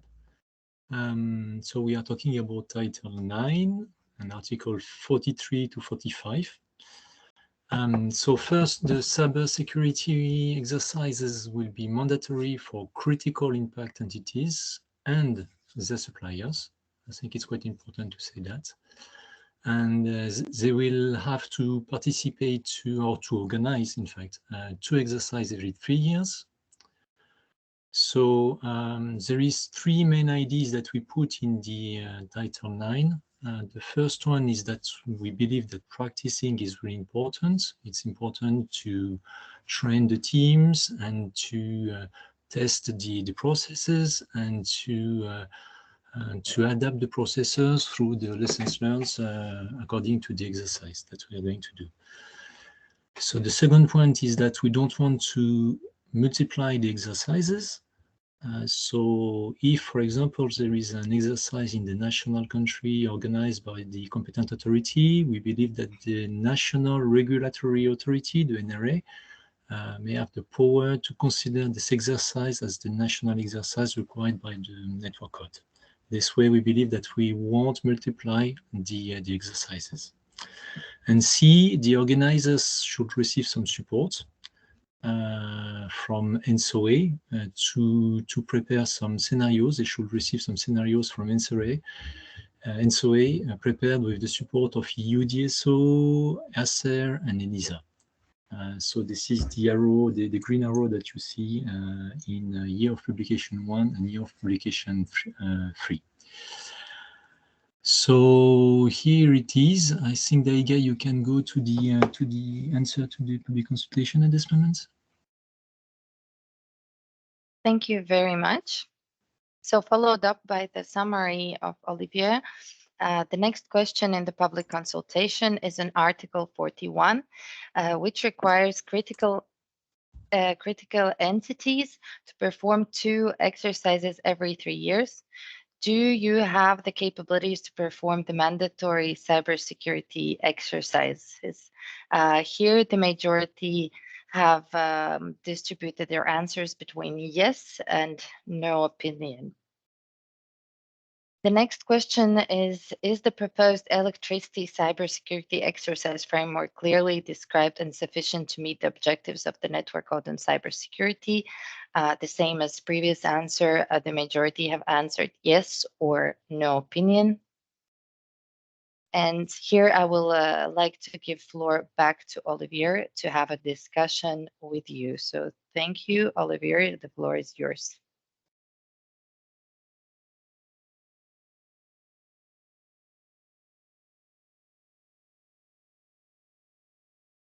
Olivier, I would ask you to propose your questions to the stakeholders. Sorry, I was just mute. I was just talking, but I was muted. Sorry for that. First of all, I really would like to receive all the comments from the stakeholders. If they have any question or comments about this Title 9, I will be really pleased to hear about that. It's really important. We will have some times to finalize the network code. So of course, if anyone have some question about that, I will be very pleased to hear that. And I have one additional question that you can see on the screen. So Article 43 and 43.1 and 43.2 request critical impact entities to participate in 2 exercises every 3 years, just like I mentioned. One internal or national, and the other one is regional or cross-regional. So this 3-year cycles requested by the framework guideline is not aligned with the 2 years risk assessment cycle, top-down and bottom-up, that we saw before. So my question is just this one to propose. I'm not sure that we're going to change it definitely, but to propose to us, do you think that these 2 cycles should be aligned?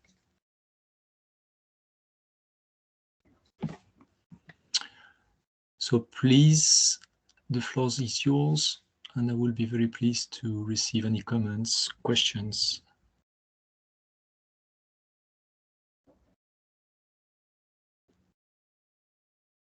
I see a hand raised from Nicholas. Please go ahead. Thank you very much. On our side, I think the main factor that we have to start with is that for the risk assessment cycle, which is currently planned to be on a 2-year cycle, we see that there's just too much happening at the same time, and we fear that it would not be realistic to stick with a 2 years cycle with all those obligations as described for the time being. So if we were to propose to have also the cybersecurity exercises taking place in a 2 years framework, I don't think we would be in favor of that approach. So I would say that's a general point. Now, maybe that would be more palatable if we were to move the risk assessment cycle to a 3 years basis, maybe. And also in general, within the risk assessment exercises, we spotted a lot of points where we were unclear of how they would interact. For instance, if you have a group with one CSIRT active for several entities in different member states, how do we make sure that the national exercises are taking place at the same time so that the CSIRT is not in permanence responding to cybersecurity exercises, but rather is making sure that it preserves time to deal with operational matters. So I'm not, let's say in conclusion, I'm not able to really respond on the need to align one with the other, but definitively there is interest. There is interest to make sure that the different cycles are achievable and implementable. And then I trust you to make the best choice to make sure that in either way we align, that it's achievable and implementable by all actors. Thank you very much, Nicolas. Thank you. Michael? Yes, thank you. But there's also somebody else before me. But anyway, I think it is still not clear enough for many of these entities. What does it mean to have a cybersecurity exercise?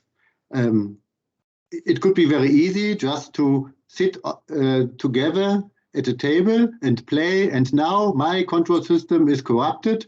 What we are doing? What is my plan in meaning of BCM for the normal process, and what we are doing on the, let me say, IT side yes, we have contact to a third on national level. Yeah, and when you can train, yes, I call them and maybe they send some people or not. Is that the idea ASA has in mind, or you as a group, or is it much more that, for example, there's this red team, blue team training organized by ENTSO-E, where a company in the Netherlands organize real exercise with real systems, and those people who are dealing with more or less the same systems, and these systems and machines and IT and software is really very close to the normal operational things TSOs have in place. And if that is not really clear for everybody, it is very complicated to answer whether you can make 2 or 3 exercises in 1 or 10 or 20 years. It really depends on how it is organized and what is really the scenario you play and what are the instruments you are using. If it's just paper, it's just easy. But I don't think that ASA has in mind that we make only paper-based exercises. Thank you. Yeah, thank you very much for that. Just to try to give a quick answer about that. We have 3 kind of exercises, or 2 kind, I don't know exactly. This is 3. The first one is internal, and there you have, let's say, the place to decide what kind of scenarios you're going to use. But one scenario will be proposed by ENTSO-E. So you can use it or you can not use it. The second one is the national exercise, and there you won't have the choice of the scenario. Your national authority is going to decide for you, and you will play the exercise proposed by the national authority. And the third one is the regional or cross-regional exercise, and there, of course, this is just like the national exercise. You won't choose the scenario. But for the first one, yes, you will be able to choose the scenario. So of course it doesn't give you the answer if you will have enough time to answer to that. It doesn't give you all this, but it is part of the answer, let's say. I see. I don't know. Thank you. Yes, please. There you go. Thank you very much. I see there are a few hands raised. Nicholas, is that the hand raised from the previous question, or it's still current? No, sorry, that was from the previous. Thank you very much. Then we proceed with the next hands raised from Sophie.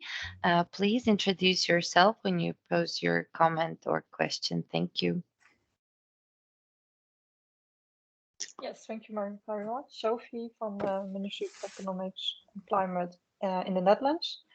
I have a quick question. In Article 43.3, it says the NCA shall organize a cybersecurity exercise at national level. Do you mean the cybersecurity national competent authority or the risk preparedness NCA? Or is this an optional? I think that will be my preference, since these parties different per country. Yeah, yes, the NCA, the National Competent Authority, this is the CSNCA, the Cybersecurity National Competent Authority. I fully agree, it should be the CSNCA. This is just something not clear there. Okay, then, yeah, great, thank you. You're welcome. Thank you very much. I see no other hands raised. If there are any other questions, please feel free to raise your hand. If not, then thank you very much, Olivier. I propose to move to the next topic. And the next topic is on protection of information and exchange in the context of this data processing. So there have been a couple of questions. One of the first ones in the public consultation questionnaire: are the principles and implementation rules for protection of information adequate to protect classified and sensitive information to be exchanged in trusted way? Respondents have divided their answers equally between yes and no, with majority having no opinion. We have received several additional comments, such as a note that it is important to note that national legislation may prohibit individual member states from being able to exchange this kind of information. The next question is the proposed protection of information exchanged in the context of this data processing clearly described and sufficient to meet the objectives of the Network Code on Cybersecurity? Again, the same as previously, the answers have been equally distributed between yes and no, with majority ticking the box with no opinion. After this intro and these questions, and based on the topic that I introduced so far, I would like to give floor to Øystein Korum to provide you with a short recap and open a discussion with all of you. So thank you very much, and Øystein, the floor is yours. Yeah, thank you. Hello, everyone.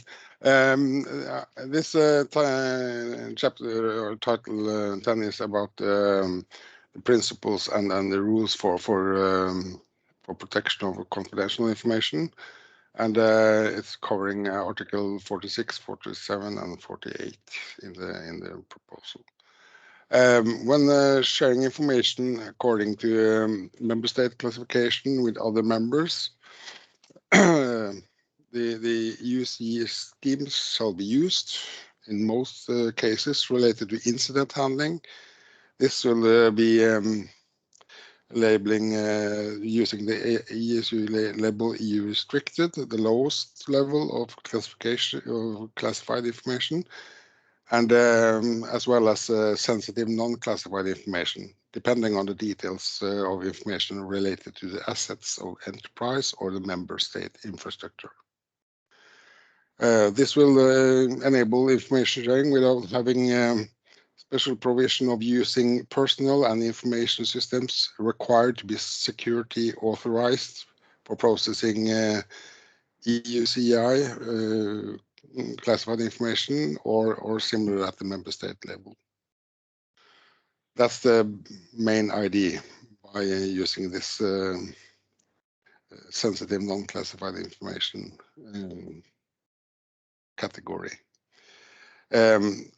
Should be noted that the EU classified information is meant for protecting information that should protect the interest of the European Union and one or more of the member states. And the sensitive non-classified information category should be applied for protecting information that should protect the interest of the enterprises, including vendors. That is a big difference between those two categories of classification. Also, as the energy system in most member states will be regarded as critical infrastructure, information on this infrastructure may be classified as similar to EU restricted.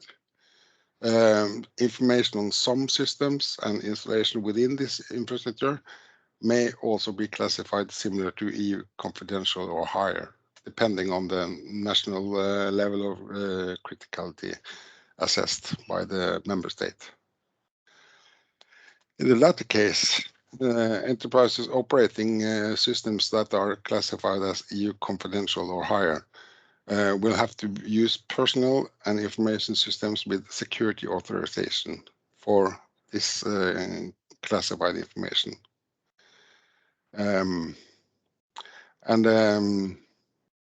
We hope that this is will be very little information to be handled as classified above EU restricted. So that's the idea behind this chapters on protection.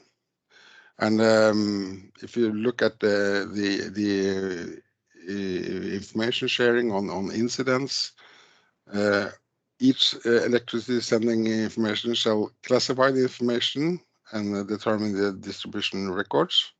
restrictions, and also alert is CSERT about and clearly identifying if there are specific information that could cause harm to the enterprise or the vendor, for instance. And when distributing this information further on, the CSERT should anonymize and sanitize the information received in order to avoid any harm for the originator of the information. And that is the main idea behind this protection provisions. So we had some very little response to whether these principles and the implementation rules for protection are adequate. And if you have some opinion on that, this is really welcome. Yes, thank you. Thank you very much, Øystein. Please feel free to raise your hand and have comments or questions to Øystein or the question that he posed in the slide available in front of you. So please use this opportunity, and we would be very happy to hear your thoughts.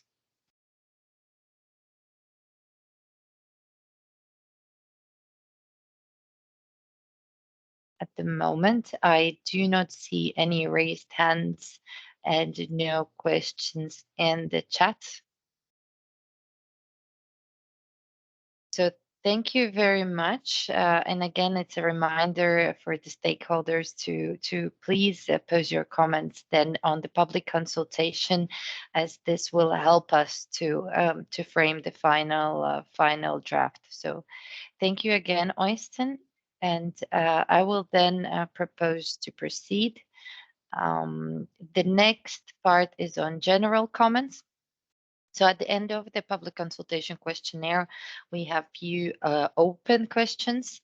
The first one is on, do you see any areas where the network code and cybersecurity can be aligned better with the revised NIS directive now under the development? We have received several comments. A couple of those are only reflected here. So such as entities would have to report to the same incident twice to two different authorities. That has been exposed as one of the concerns. And that currently there is NIS2 directive editing process, and one respondent was in doubt why this has not been coordinated together with the network code and cybersecurity drafting, as it's so closely intertwined. The second question is on open comments or questions. So it states that, do you have any other comments you want to share and that are not included in the previous questions with regard to the draft network code and cybersecurity? And here we have received various feedback, such as all the production infrastructure should be standardized, so there should be a checklist. All production infrastructure should be removed from the internet, and that all data in transit should be encrypted, as well as, since many processes and measures are only developed under network code, after it's being published, the questions posed in the consultation can rarely be answered. The recognition of existing processes and measures based on international and European standards as well as national laws is essential. There must be neither double regulation nor legal uncertainties in interpretation for the operators concerned. Recognize norms, standards, specifications, and proven industry-specific regulations represent the state of the art and are preferable to be applied. The reporting of security incidents should focus on previously defined serious IT security incidents with cross-border significance. Various reporting systems have been put in place in individual countries. The forwarding of reports to the defined body should be ensured, and multiple reports should be avoided. And a note that the further process after publication of network code must be carried out with the involvement of all stakeholders in public process. So these have been the general comments received on both questions. We do have a bit of time to have an open Q&A if you'd like. I see there's already a hand raised, so I'm very happy to give the floor to Gunnar. Please go ahead. Yeah, just a short question to the first proposal in the second section. All the production infrastructure should be standardized. So if there is a standardized monoculture, that means if there's a breakthrough infection, it will affect the whole system. So therefore, I think a little bit of heterogeneity is always quite helpful, although it does, of course, cost more. Thanks. Thank you very much. If anybody would like to comment on what Gunnar mentioned, you're welcome. Or as well, if you have any other comments, questions, please, we do have time to have a look at them. Of course, also drafting team members, if you'd like to complement something you've presented before or have a reaction to any comments received, please feel free to do so.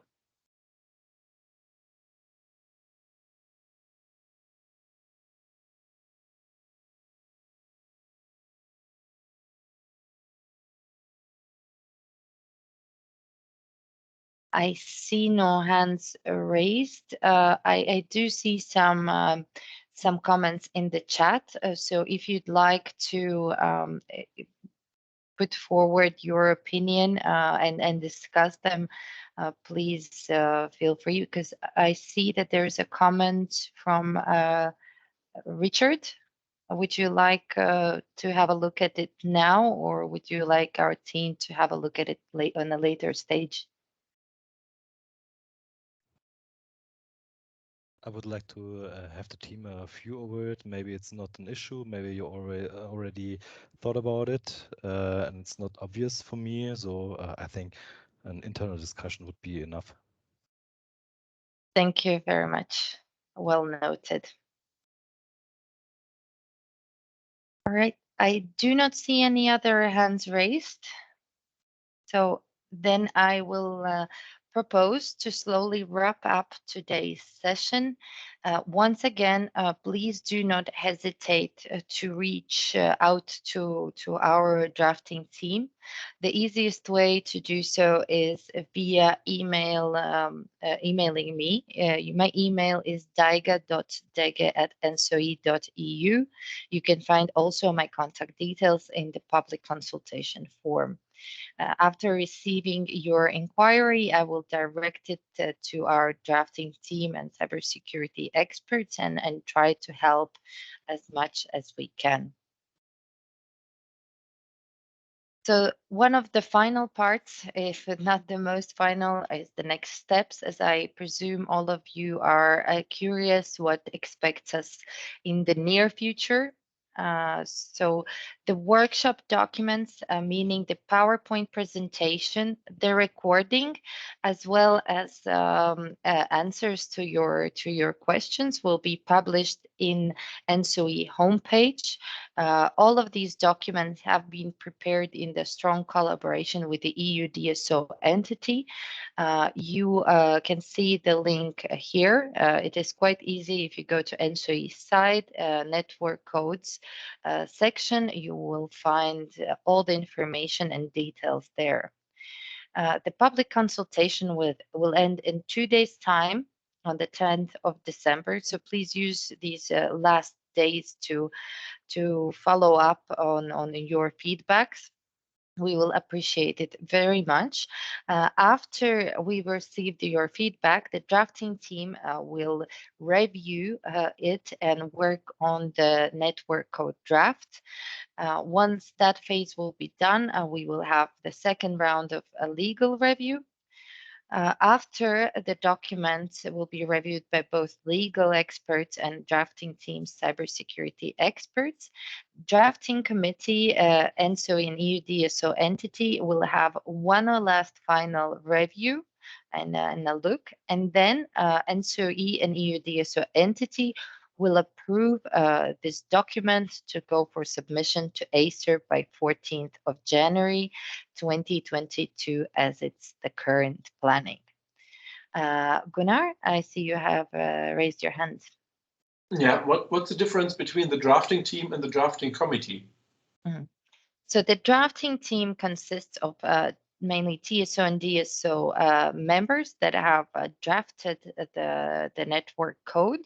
And the drafting committee consists of several stakeholders that have worked as advisory body to the drafting team that has drafted this network code. You can find the meeting minutes from the drafting committee available as well on the homepage.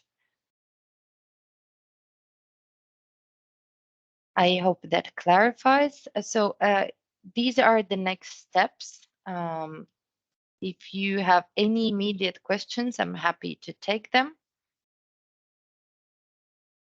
I do not see any hands raised. So I would like to thank you from my side for all your contributions, and I would like to thank you stakeholders for your active participation, and also the drafting team members that have put huge effort in this contributing to this workshop, as well as to the network code draft itself.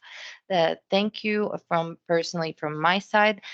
But I will allow Christian to thank you all and close this meeting. So Christian, the floor is yours. Thank you, Daigo. And I also want to thank all the participants for the very good discussion. I think we got a number of impulses, especially in the chat, with new ideas and points we will take under consideration. And yeah, thank you for your contributions. And again, if you've not contributed to the public consultation yet, please do so. We would like to see as many comments as possible from you. But so far, I'd like to thank you, and we keep you up to date what will come next in the network code. Thank you all. And also thank you, Daigo, for the good moderation of the workshop.